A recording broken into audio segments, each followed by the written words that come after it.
Sir, yung sinasabi mo, eto, this is the generator. Yes po, sir. Ayun. Ayun, generator Just in siya. case.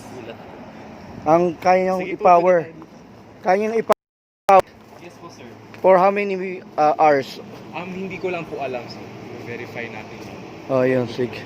Sige. And then, pasok tayo sa loob. Dalawang container ba?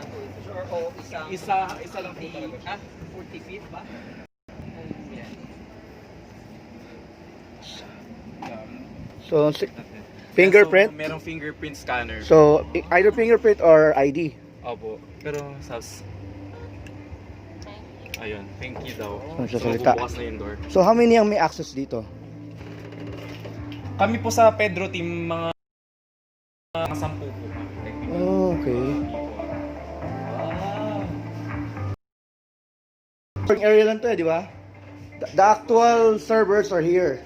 Yes. Ayun. Naka-blade na ba to or ano pa? Ano klaseng Grade na po yan. blade? Ito.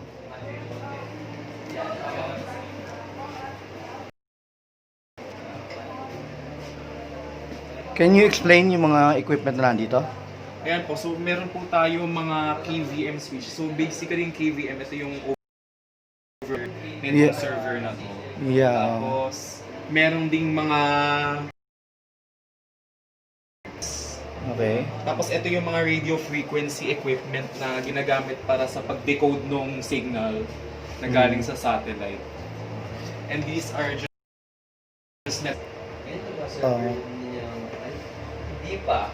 So, ang pinaka-server nyo, eto. Lahat po to. Hindi kasi, di ba, Yeah. this one, ano lang to yung monitor, di ba? This one, mga hubs lang to, switches, di ba? So, ang server is... Ito po, ito yung mga, ito, SATA, ayan, ito yung mga storage. Ayan, ito. Ayan.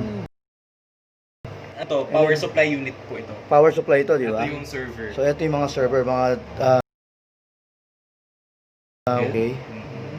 So, dalawa lang ang server nyo. Ito po. Tapos ito ay puro ano na siya, for radio frequency encoding. Okay. Ayan, mga up converter, down converter, modulators and demodulators. Oh. Okay. Simple lang